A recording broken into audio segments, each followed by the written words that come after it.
Hey everybody, welcome to Policy Streams, a podcast where we have a flow of casual conversations with our friends from the LKY school and their policy interests. On today's podcast, we have Hari and Pooja, two of our beloved classmates. Before coming to the school, Hari was working as an engineer and software developer at a startup, creating all kinds of crazy codes and programs. And Pooja has invaluable experience teaching children in rural India as part of her role at Teach for India. In this podcast, Hari and Pooja will share how they grew up in the education system and what they think ought to change as technology becomes increasingly integrated into the world we live in. So we've all just come back from a restful summer break, doing our own things and recuperating. What about you, Pooja? What did you get up to during the summer? I was working with Institute of Water Policy for the past 3 months. So yeah, I worked on 2 projects, one on high-tech food and one on water demand management. What about you, Hari? I was supposed to be ordering for 3 profs, but I think I ended up doing it okay. Wait, why 3 props? How did you end up ordering for 3? I just can't say no, you know. Oh.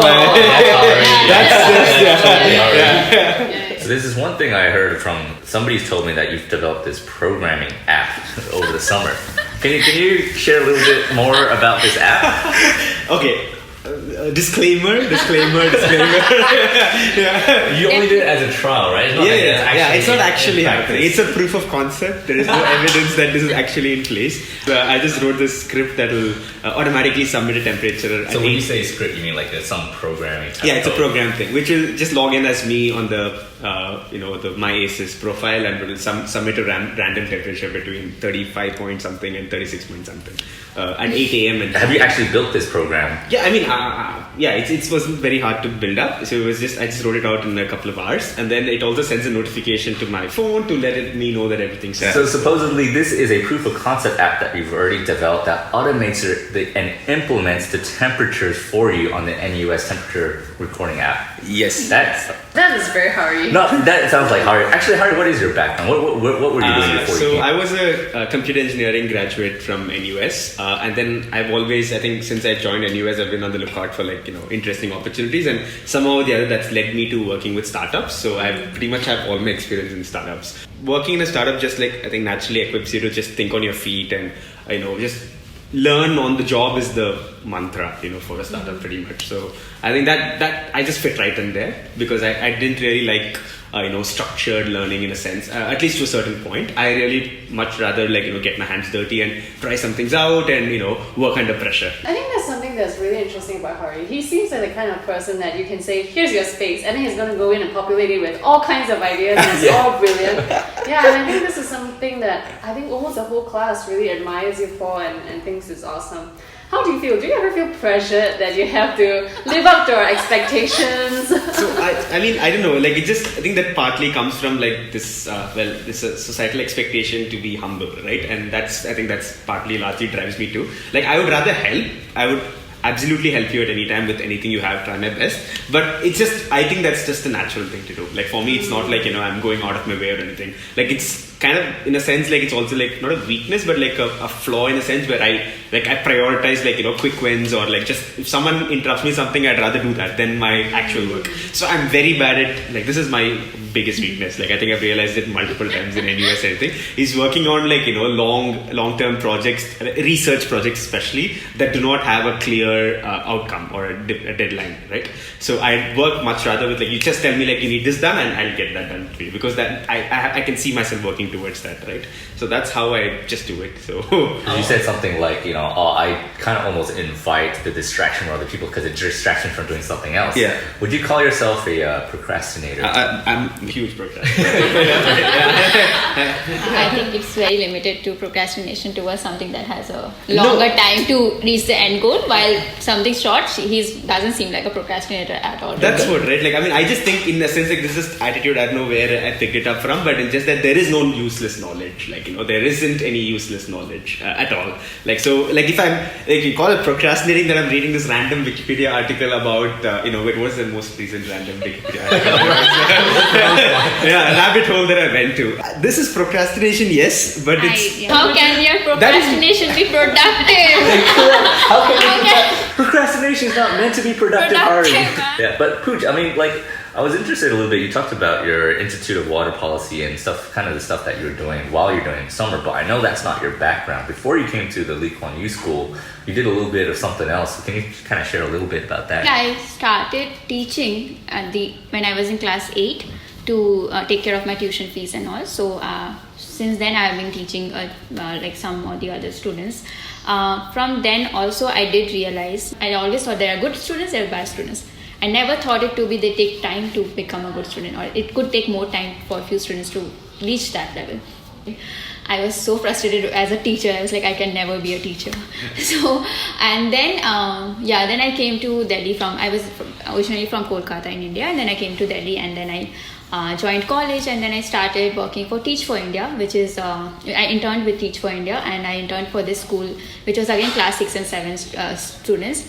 But there the methodology in itself is to like group people and try to take them from the very basic and a different way of educating students, which was again a lot, because there you will find different kind of background people coming together, and they have other issues in their household. They discuss those issues with you, and again different levels of students sitting in the same class. How do you go about it? How do you teach them prime numbers while you don't even know how those numbers are written, or like how do they pronounce those numbers? So how do you take them from there to calling it a prime number, which doesn't even really matter right now for your age, but because your syllabus really asks for it, and how do you go about that? So these were the initial challenges that I did see while I was still in college. Can I ask a little bit more about that Teach for India program? Yeah. So my sister-in-law did the Teach for India program in Malaysia. And she said it was one of the most grueling experiences that she's ever had, because you're dealing with children that don't have the necessary backgrounds, I suppose, in the education and even the kind of families that they grow up in. Is that kind of the experience that you had as well in the Teach for India program? Yeah, definitely. So there was this one girl who used to really copy me. So the way I am talking, she'll talk to me like that, which was like, how do you deal with that? And you're taught that you're not supposed to treat them like with any disrespect as such. Later, I realized, I spoke to the actual the fellow that I was working under, and she said that she doesn't have a mom, and her dad dresses like a mom. So he has a certain tendency to like, he probably wanted to be like a girl. So that is where she's coming from, and that's where all the background just comes into play when in any system that you are in education, in health, in every other thing that you're doing in life, any decision that you're making currently in your life, at the very earlier stage, it is affecting you. How I was seeing that person, just her as in herself, was not enough. I really need to understand the context behind everything that happens with any other person in my life. And that is not just about students or any about children, but it's each one of us. We really need to, whenever we speak to someone, I really think that one should always take care of the background. And that was a very big learning that happened right in Teach for India. I think it's like almost like you only see someone in one figure of a moment, and it's so hard to know more than that, than just in that moment itself. And so I guess having that, giving the person more space for doubt or whatever it is that they're doing, really goes a long way. And I mean, that's a very important concept that you talk about, that what you grow up in terms of your schooling environment, the family that you grow up in as a child, right, in your early formative stages, it impacts everything in many respects going forward. And the role of technology in early childhood development, Hari, can you explain a little bit of that concept and how that relates in India? Why do we need technology in early childhood development? Technology is one thing, but I think more importantly, I think the larger point Pooja is making as well, right, is there's a tendency to, assume that everyone's on the same page when we get started with the education system. And I think that's fundamentally a very flawed idea, that it's discounting all of the different backgrounds and everything. We need to evolve our existing teaching pedagogies to the kind of the computer age, where now this generation onwards, or the next generation, computers are going to become a lot more ubiquitous and entrenched and just assumed in your life, right? Just like how we learn to operate, or how we've learned to essentialize mathematics. Yeah, everyone has to know a little bit of mathematics. It's the mathematical thinking. How do you approach a problem, like formal logic and stuff like that, which is what we hope to teach them through mathematics, but sometimes it's lost, the larger message lost. I hope that isn't the case, where we don't impose just programming language or coding, but instead we start teaching kids like the analytical approach of solving problems through like a computing lens in a sense, which is just like how do you break down a problem into repeatable portions. That's what I think programming teaches you in general is, right? It just teaches you how to break down any problem into like what's called an algorithm or like a sequence, and then you can figure out how to implement that sequence. So that is where I think we need to teach. But definitely like just this approach of problem solving approach is just useful in life in general. Like, I think I do relate a lot from I spent a lot of time in researching on early childhood education. You start looking at small symptoms of their cognitive skills growing, their motor skills growing, on how, like, if you give a child your just a finger and then he holds it, or he or she is able to hold it, and that makes that is a sign that his motor skill is growing. Similarly, from the angle of tech, how we can incorporate such small little things of looking at certain things in a in a tech sense. These are very base of tech, not like we are not saying start writing codes. But again, these are clubbing is also base of mathematics. These are base of cognitive skills. These are basis of mathematics. That's how you grow to actually counting numbers. You have to first count the two things that you have. First, understand there is a comparison happening when you think about small to large. So that is where the maths comes from. 2 is larger than 1.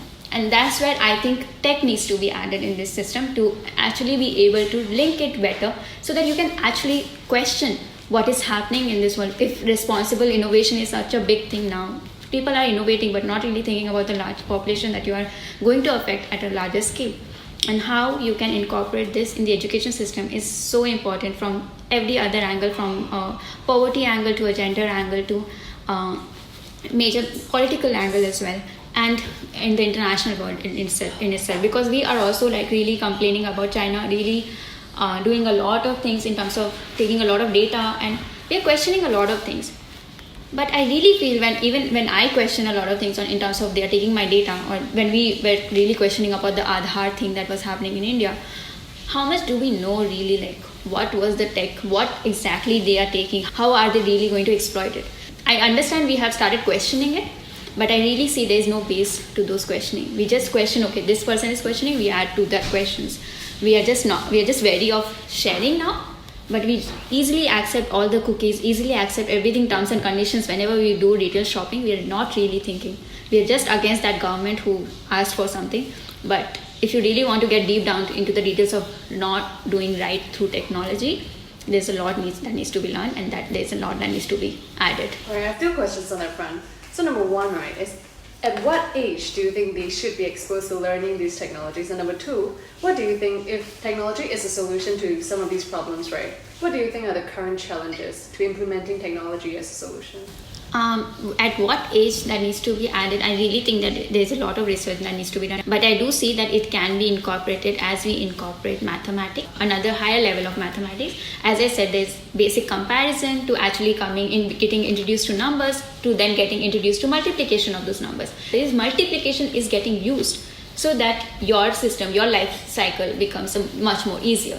So I think in those sense, I think really that troubles me a lot in the education system is we don't really learn to understand how it makes our life easier. We are learning as terms of concepts. Okay, this is my additions, this is multiplication. But we are not saying how addition, then adding multiplication to my understanding of addition has helped me get this output. And how addition of coding to my multiplication can help me get this output.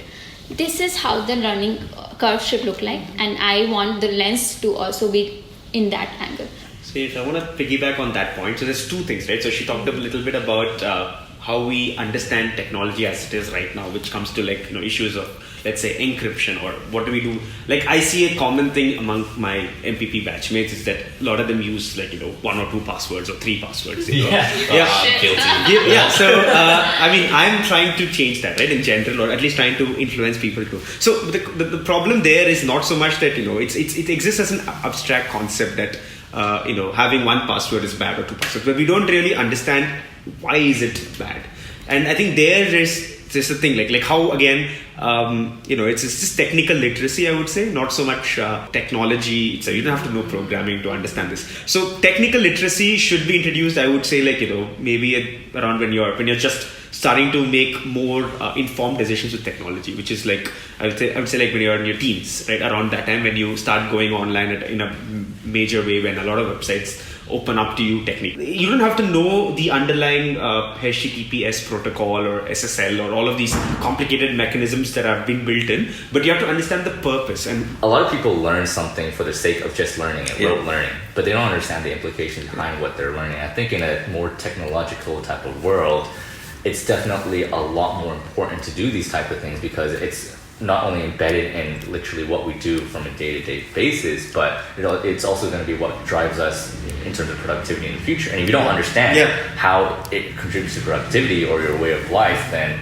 what's the point of doing this all? No, I think there's also the element of data privacy. If you, like, for example, with security of your passwords, right, you need to understand why it's necessary so that you can understand what is it that you're putting out there. You need to know the stakes. I would say like the better analogy for that is like something like, you can see the world in black and white, but the moment you add color, you just see a lot more things. But right, regarding this, I think this is a very interesting topic where we're talking about why it's important to know why we're doing something that we're doing, right? But if we're teaching kids, right, I remember going through this. I was in Singapore, right, we were forced to learn a musical instrument because they believe that it would teach you how to expand, all that kind of cognitive abilities and stuff. We chose the recorder because it's the cheapest. So everyone has to learn the recorder, okay?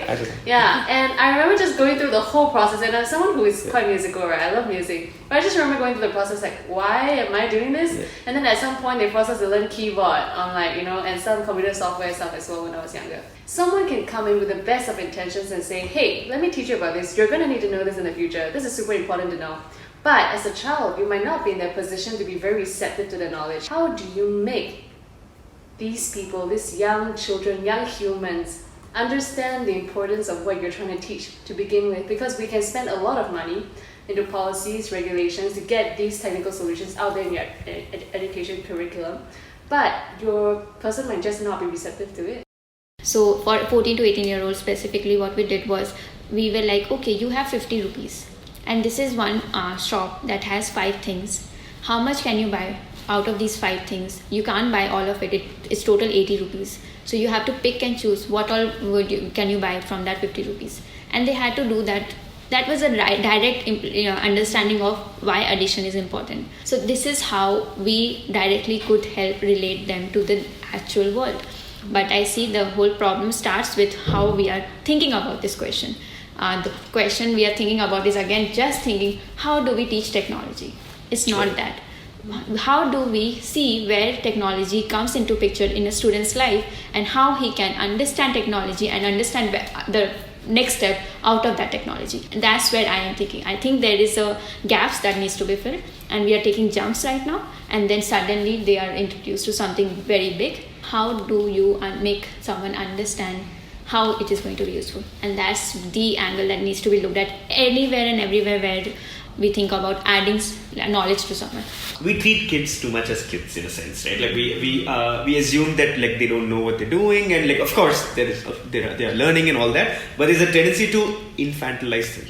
When we're making a lot of decisions on their behalf already, and that's, I think, close to infantilizing. And I think I just want to leave on that thought from the education perspective, where it is important to, like, it's easy to get lost in the details of what is a good policy and what isn't, when you lose like a whole stakeholder, which is the kids who are being learned or being taught. Effectively, you treat them like they have the agency in their own decision making, and they're a lot more invested in a way of what they can pay for themselves as a future. Yeah, so I mean, of course, there's drawbacks to it. Like, I mean, there's a thing about like how you shouldn't over mature kids too, which happens in a lot of households too, right? Where sometimes you expose them to decisions which, like, for example, raising another kid, the elder sibling might end up being like a foster mother for the younger sibling if the parents are working and stuff like that. Like, there are studies that show like the cognitive effects and all of that around those lines, like the sense of a lost childhood and all. We have to balance all of these, but I feel like right now we're not even talking about treating them as more mature than they are. Like, we just think of them as, hey, you're young, you're less than this thing, listen to what this person has to say. It's very one way in a sense. I think in general there's the idea that children might not, like us being adults, and there are some mistakes that we make that at certain points when you're a child, you just don't know what the consequences are, which is why there is also some moral responsibility from the behalf of someone around them to say, you might not want to do this, you might regret this in the future. So I think there's a fine line to be drawn. Of course. But I think this is a really good time to segue into something more personal. I'm personally very curious, how did you guys grow up? Like, did you have a lot of control over what you want to do, or were your parents very strict on? So, well, I think both my parents were working, right? My mom was a school teacher. My mom used to take me along to a lot of her teaching workshops, for example, where they used to discuss at a meta level how to teach math. And there's been a lot of discussion. Like, I mean, I was young then, I probably didn't understand. But all it did was it did inculcate like a deep respect for the subject. And in a sense, there was a profundity to when you're young, you get a mind blown, right? Like a lot of the times. But I think math, I feel like for me at least, blew my mind in a way that very few things have, in a sense, right? And that leaves a deep impression. And in general, I think as a consequence of them being working, I was just left alone. And I think because I did fall behind my academics per se, they were very hands off. My mom used to teach me regularly when I was 4th grade, 5th grade. But after that, she was just I've given you the basics, build whatever you want. We're not gonna I was given autonomy to choose what I wanted to do, what subjects I wanted to do and stuff like that. And in general, this played out when I was in my teens, especially, where my mom used to come back from home. Both my parents used to come home quite late, so I had the whole afternoon and evening to myself. And that meant generally what that would mean is you would play video games. No, yeah. But that's what any other teenage boy would do. I did a bit of that. I swear I did not do this thing, but I think I spent a lot more time reading books and novels in general, and watching just random honestly reading Wikipedia a lot to a certain degree, or just I just used to love encyclopedias and just reading random stuff, and watching a lot of documentaries Yes, though, because you're someone who I think would take a lot of things to extreme. If you're very interested in a subject, you're gonna be so obsessed about it. I wonder if your parents ever thought is Hari okay? Is he reading too much? So I think that's what it is. So they were just happy to let me be. They were very hands off that sense. And so even when it comes to career decisions engineering and now the switch to policy, they were always we believe we've equipped you with the skills to make your own decisions. So we're not going to question you too much. Just make sure that you're making the right choices, right? All we can do is support you financially to a certain degree, and But what about Pooja? Yeah, so I would say I am the youngest, so I have 2 siblings, and my mom has studied till class 9 or 10, not even completed 10, and my father also wanted to finish his college, but he didn't really finish college as well.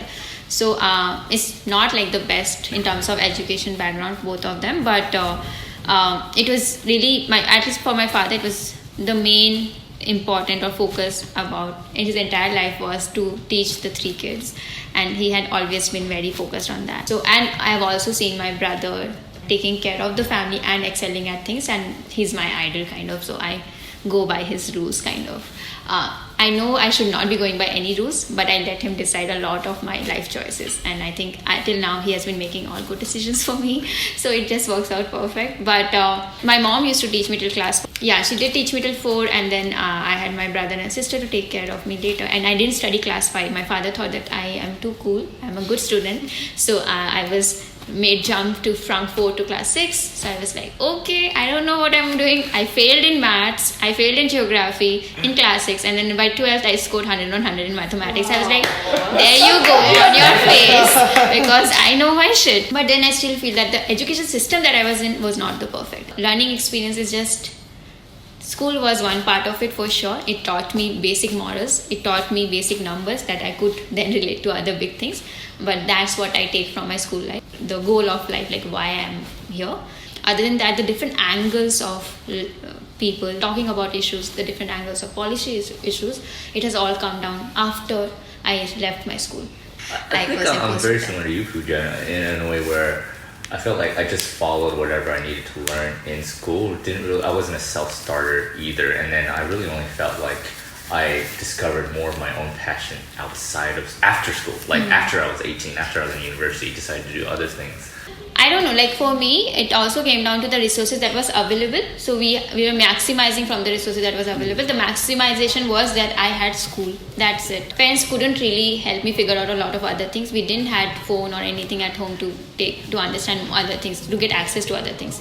So it was quite limited, but I had school. So I did give a lot of time to school, and that has impacted the way I think about life, and I'm still restricted and I'm still exploring. That's where I think if my school had more on looking at these angles of exploring things, it would have helped me, even if I didn't have the resources back at home. Thank you so much for sharing, both of you guys. It was an absolutely fun session where we delved into all kinds of information. I'd probably just wrap this up with the moral of the story at the end of this. It's like, everybody who's listening in, stay in school. Have a good night, everybody. So that was the podcast for today. We hope you enjoyed it.